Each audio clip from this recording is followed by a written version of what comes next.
어렵게 살아가는 우리 이웃들 돌아보는 안진걸의 이웃사람 코너입니다. 최근에 서울시가 이 청년 임대주택을 지으려고 하니까 그 인근 아파트에 안내문이 하나 붙었는데요. 5평형 빈민 아파트가 들어선다. 그러면 우리 동네 집값 떨어지고 빈민가 돼서 안 된다. 반대하자. 이런 안내문입니다. 어쩌다가 이 청년들의 삶의 터전이 혐오 시설로 취급되는가 참 안타까운 그런 뉴스인데요. 이 문제 한번 다뤄보죠. 참여연대 안진걸 시민위원장 어서 오십시오. 네, 안녕하십니까. 며칠 전 SNS에 공개된 그 안내문. 예. 그 안내문에 또 어떤 분이 반대하는 또 글을 썼더라고요. 그분이 이제 아파트 그 엘리베이터에 공지를 해놓잖아요. 5평짜리 빈민 아파트 뭐 결사 반대한다. 뭐 이제 여러 가지 이유를 써놓은 거예요. 예. 거기다가 그분이 아니 더불어 함께 사는 사회 예. 그리고 청년들을 도와줄 생각을 해야지. 예. 부끄러운 줄 아세요. 이렇게 써놓고 본인 이걸 사진을 찍어서 본인 페이스북에 올리신 거예요. 예. 나중에 인터뷰도 하고 보니까 성낙희 선생님이란 분인데 본인 이제 그래서 그게 인터넷에서 엄청난 화제가 된 겁니다. 많은 국민들이 박수를 보내준 거예요. 맞습니다. 네. 함께 사는 사회인데 너무했다. 했더니 지금은 제가 이제 오기 전에 그분한테 통화를 해봤거든요.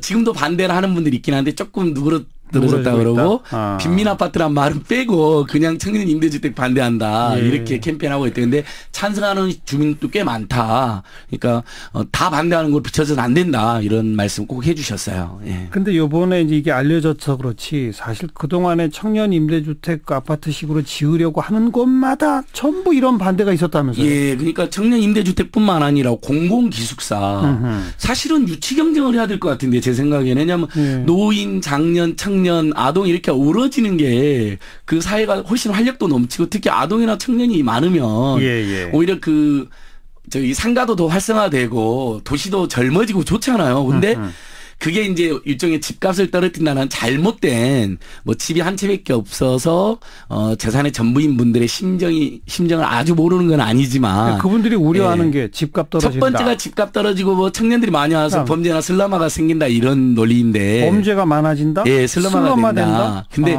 전혀 맞지가 않은 게요. 일단 슬럼은 사람은 없고 범죄자들만 있어야 생기는 건데 오히려 청년들이 와가지고 그리고 이 청년 임대주택이라는 게 예를 들면 5평짜리는 혼자 사는 청년이고 12평짜리 신혼부부들인데 오히려 젊은이들이 많이 와서 상권이 활성화되고 사람이 북적거려서요. 오히려 활력이 넘칩니다. 그래서 실제 예전에 갈등이 심했던 서대문구 가자지구나 강서 지역의 기자들이 가보니까 집값이 떨어지기는커녕 그대로이거나 오히려 오른 것으로 확인이 됐어요. 집값 떨어진 데는 한 군데도 아직 없다? 확인이 안 됐습니다. 아니 저희가 상식적으로 생각해도 상권도 활성화되고 사람도 북적북적 거리면 오히려 집값이 올라가지 떨어질 일이 없죠. 그리고 청년들이 왜 범죄자니까 다 씩씩한 우리 대한민국의 멋진 청년들인데 신혼부부들이고 오히려 그분들이 단지 사회경제적으로 약간 상대적으로 열악한 위치에 있기 때문에 주변 시세에 비해서 60%에서 90% 저렴한 임대주택에 들어와 있는 것뿐이거든요. 그러니까 그래서 열심히 살아갖고 지역 경제에 도움이 됩니다. 오히려 서울시나 정부나 이런 데서 공공자금을 조금 더 투자해서 청년들의 그 주거비를 좀 지원하는 거죠. 예, 공공자금으로 짓는 형태도 있고 LH 같은 데가 나서 하는 경우도 있고 아예 민간기업 인센티브를 주고 민간기업이 이제 짓되 다만 이제 8년 동안 지금 주택임대차법이 2년밖에 보호를 안 해주냐면 이사 다니면 안 되잖아요. 너무 힘들고 또 월세 폭등하면 안 되니까 8년간 장기 임대를 가능하게 해주고 대신 임대료 상승률은 5%로 제한하고 주변 시세에서 60% 90%. 지금 방송 듣는 아마 우리 국민들 100% 정도가 다 아니 그런 청년들 열악하고 신혼부부들 돈 없을 때 그런 지원은 우리나라가 해줘야지. 그래야 저출산 문제도 해결되고 청년들 실업도 심한데 다 공감하실 거예요. 근데 막상 자기 동네에 생기면 반대하시는 분들이 있는데 그 근거가 빈약하다는 거죠. 예. 게다가 그런 청년 임대주택이나 공공기숙사나 이런 걸 지으면서 그냥 그것만 덩그러니 짓는 게 아니라 조금 옆에 공원 같은 것도 같이 조성하고 그럼요. 당연하죠. 아니면 그 건물 내에 일정한 그 시설들을 지역 주민이 함께 사용하게 하고 이런 사례도 있잖아요. 예, 맞습니다. 그러니까 아까 말씀드린 것처럼 상권이 활성화되고 동네가 북적북적거리는 건 기본이고 어차피 우리가 공동시설 짓다 보면 뭐 여러 가지 그 딸린 시설들이 들어오잖아요.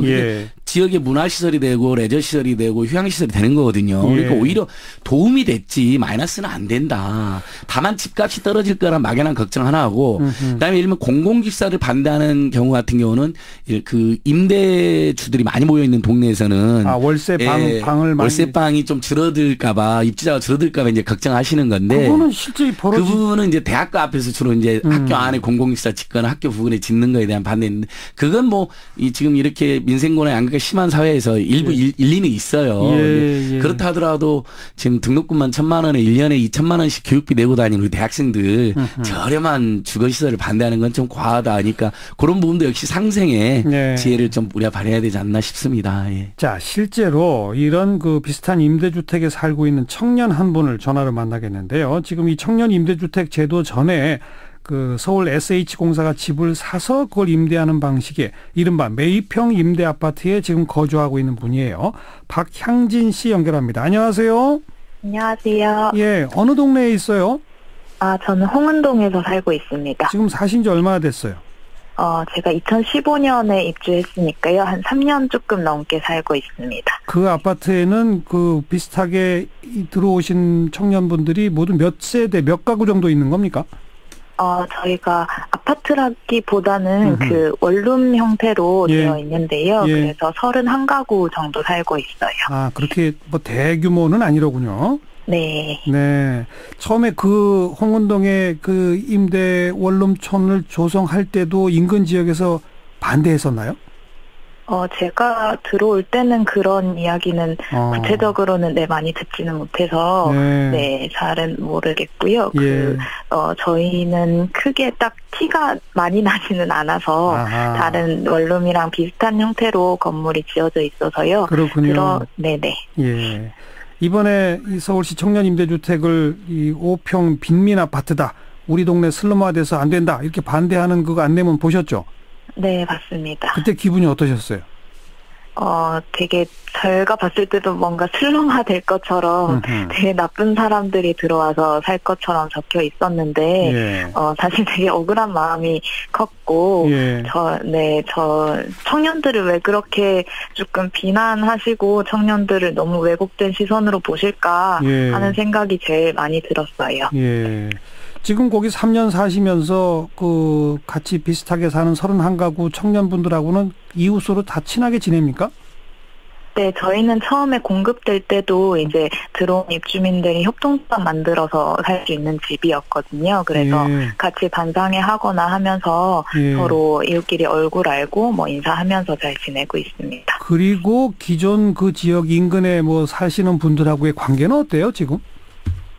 사실 초반에는 저도 이제 뭐 청년주택 같은 것들을 이렇게 안 좋은 시선으로 보시는 분이 계실까 걱정하기도 했는데 저희는 뭐 크게 외관에서 티가 나지 않아서 그런지는 모르겠으나 크게 그런 시선이나 뭐 부딪힘 같은 거는 많이 없었고요.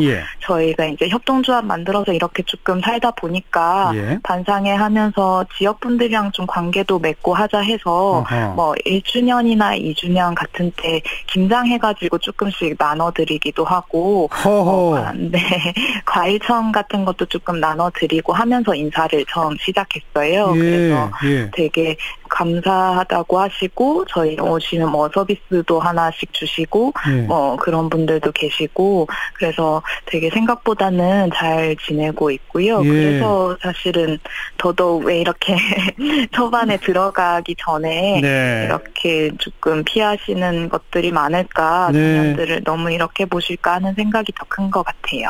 아니 좀 그 나이 드신 손맛이 아주 뛰어난 그 어르신들이 김장 다든 걸 얻어 드셔도 혹시 모르겠는데 젊은이들이 김장을 담궈서 인근 주민한테 드렸다고요?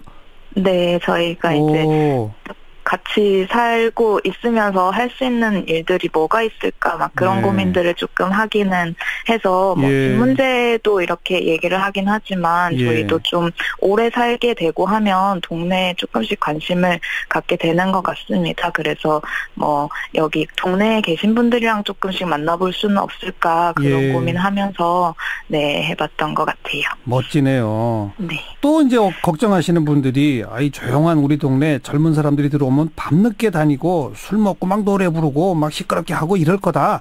그런 일 벌어집니까? 사실 청년들이 이렇게 임대주택이 공급되는 것도 저희한테 필요하니까 공급이 되는 거잖아요. 네, 그만큼 사실은 뭐 저임금에 시달리기도 하고 노동 시간이 되게 길어서 사실 저희끼리 반상회 할 때도 모이기가 쉽지 않을 때가 있어요. 그래서 뭐 집에서 막 시끄럽게 떠들고 논다거나 해서 동네가 떠들 만큼 떠들썩할 만큼 뭐 그렇게 할 수 있는 경우가 많지도 않고 대체로 낮이나 뭐 밤 시간에도 뭐 이렇게 일하고 들어와서 자기 바쁘지 사실 집이란 곳이 뭐 그렇게 시끄러울 수 있는 공간이라고 느껴지지도 않고요. 뭐 크게 문제가 됐던 경험들은 전혀 살면서는 전혀 없었습니다. 동네 뭐 카페나 가게나 이런 데들은 오히려 고객이 늘어나니까 장사가 좀 늘어나겠군요, 그래도. 네, 저희도 이제 주변에 카페 같은 거 저희끼리 공유도 하고 하는데요. 동네에 이제 갈 수 있는 곳들이 늘어나면 저희도 사실 편하게 갈 수 있는 곳들이 좋고, 그렇죠. 저희 이웃들이 생기니까 같이 뭐 이런저런 곳들 한 번씩 같이 가보기도 해요. 그래서 뭐 맛집 탐방 뭐 이런 식으로 해가지고 같이 가보기도 해서 주변에 가게들이 어떤 곳이 있는지도 조금씩 알게 되고 거기에도 조금 방문하는 횟수도 늘어나게 되고 그렇습니다. 자, 지금 이렇게 걱정하면서 반대표 뭐 안내문 이런 것도 붙이고 하시는 그런 분들한테 한 말씀 마지막으로 하신다면. 네. 저도 이게 살기가 너무 어려운 곳이, 뭔가 불안한 사회니까 그렇게 집값이 떨어지는 것을 걱정하시는 게 이해가 안 되는 것은 아니지만 저희한테도 꼭 필요한 집이고 저희가 들어간다는 것이 그렇게 나쁜 영향을 미칠 거라고 확인되지 않은 것들로 미리 걱정하지 않으셨으면 좋겠다는 말씀 드리고 싶습니다. 알겠습니다. 행복하게 잘 사세요. 고맙습니다. 감사합니다. 박향진 씨 목소리 함께 들었고요. 그런데 아무튼 뭐 가려는 데마다 이런 거 지으려는 데마다 주민들이 반대한 게 지금까지 계속 그래왔으니까 서울시는 청년 임대주택 다음은 어디에 갑니까? 그러면 비밀입니다. 이런다는데. 그러니까 지금 이제 서울시만 해도 2022년까지 임대주택 24만 호. 그중에 이제 역세권 또 청년 세대 주택은 또 8만 세대를 이렇게 공급할 계획이거든요. 그러니까 반대를 하니까 이제 비밀리에 추진도 하고 그러더라고요. 근데 이럴 때일수록 더 사실 설득도 하고 한편 아까 말씀드린 것처럼 어떤 문화시설이라든지 주민 휴양시설이라든지 스포츠시설 같은 이런 공적 인프라를 듬뿍 이렇게 같이 동반해서 지어서 그 마을 주민들이 들어왔더니 상권 활성화되고 도시가 젊어지고 동네가 아주 북적북적거리고 또 방금 우리 인터뷰하신 분처럼 청년들이 또 이제 동네에서 공동체 기여하는 어떤 여러 가지 행사도 하고 그렇죠. 어르신들한테도 뭐 예를 들면 독거노인 돕는 뭐 캠페인한다 이런 것까지 결합하면 진짜 윈윈윈이 되는 거거든요. 그럼요.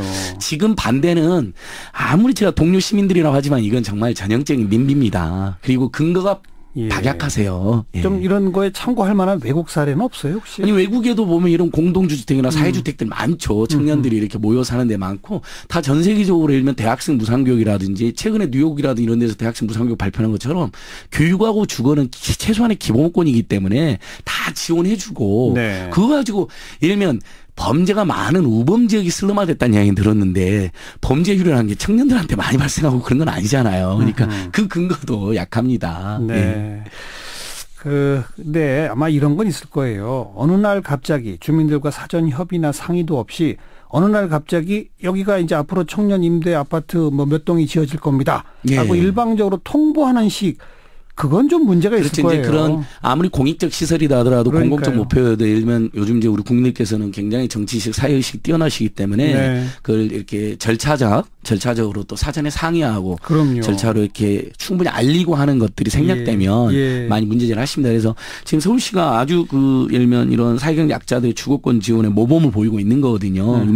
지금 서울시 시프트는 지금 전국의 임대주택 주민들의 로망이에요. 왜냐하면 20년간 쫓겨나지 않고 살 수가 있거든요. 주변 시세 80% 정도로. 그래서 막 경쟁률이 막 100대 1 그러고 지금도 수십만 명이 대기하고 있습니다. 그러니까 국민 여러분께 제가 호소드리고 싶은 게 국민 절반이 집이 없습니다. 서울 시민도 절반이 집이 없어요. 근데 월급이 200만 원 이하인 국민들이 1000만 명 가까이 되는데 주거비는 아시다시피 웬만하면 막 월세도 50만 원, 100만 원씩 하지 않습니까? 근데 그래서 특히 그 중에서도 좀 더 사회경제 약자인 대학생들이나 청년들이 신혼부부들을 위해서 좀 더 저렴하게 새 출발할 수 있게 지원하는 건 당연한 사회의 의무거든요. 근데 동네 이렇게 오히려 보탬이 되면 보탬이 됐지 마이너스는 절대 안 된다.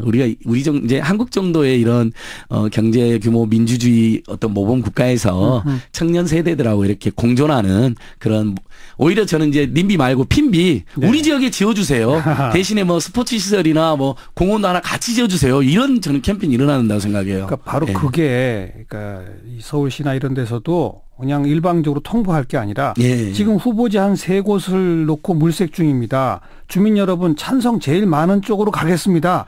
이렇게 접근하는 게 그렇죠. 참 좋을 것 같아요. 그다음에 뭐 공원과 함께 짓습니다. 그러니까요. 무슨 뭐 조그만 체육시설을 함께 지어서 주민들에게 개방하겠습니다. 이제 뭐 이런 거서 인센티브를 같이 공공 인센티브를 같이 제공하면 그럼 이제 그러면 각 후보 대상 지역에서 찬성률 높이기 경쟁이 벌어질 그럴 수도 있어요. 그다음에 특히 이제 상인분들은 또 최근에 어째 내수가 떨어지는데 청년들 오면 소비 세대가 늘어나니까 청년들 되게 좋아하거든요. 상인분들은 지역 경제 활성화된다고. 그러니까 얼마든지 조화롭게 함께 살 수 있다고 보고 있습니다. 자. 그렇게 행정당국도 지혜를 발휘해 주기 바라고 우리 주민분들도 어떤 정말 근거 있는 걱정인지 없는 걱정인지 한 번 더 생각해 보시기를 바라겠습니다. 오죽하면 부끄러운 줄 아세요라고 쓰셨겠어요. 주민께서. 참여연대 안진걸 시민위원장이었습니다. 고맙습니다. 고맙습니다.